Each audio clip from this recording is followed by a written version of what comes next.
یہ ایک نعمت ہے، یہ نعمت ہے رونا. جب کبھی اللہ دے دے دل کھول کے رو لیا.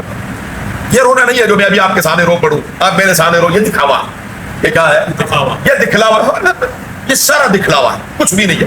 اور رونا وہ ہے جو بند کمرے میں آپ آخرت کی طرف متوجہ ہو کر جہنم جنت کا تذکرہ کر کے، یا کوئی ایسا واقعہ یا رسول اللہ مبارک کی سیرت، صحابہ کی سیرت پڑھ کر آپ کو رونا آ جائے. یہ دو قطرے اللہ کو بڑے پسندیدہ ہیں. ایک، جب انسان ندامت کی وجہ سے آنکھ سے جب ایک قطرہ چھلکتا ہے، یہ آنکھ سے چھلکتا بعد میں ہے، اللہ اس کی مغفرت پہلے فرما دیتے ہیں. اور ایک اللہ کے راستے میں خون کا قطرہ ہے، جب یہ ایک شہید کے جسم سے نکلتا ہے زمین پر گرتا بعد میں ہے، اللہ بخشش پہلے فرما دیتے ہیں. اللہ ہم سب کو نصیب فرمائے.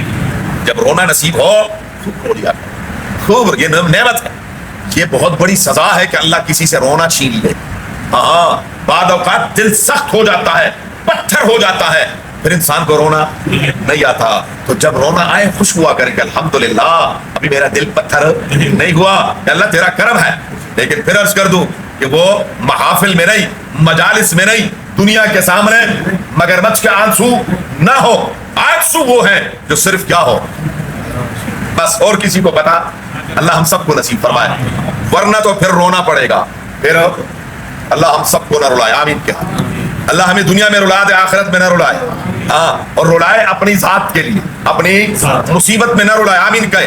مصیبت نہ مانگنا، پریشانیاں نہ مانگنا، دکھ تکلیف نہ مانگنا. حضور کا حکم ہے صلی اللہ العافیہ، اللہ سے عافیت مانگو، اللہ سے ہمیشہ عافیت کا سوال کرو. یہ نہیں کہ مجھ پر آزمائشیں آ جائیں، نہیں، اللہ ہم پر نہ لائے، ہم وہ نہیں آزمائشوں والے. اللہ ہمیں رونا نصیب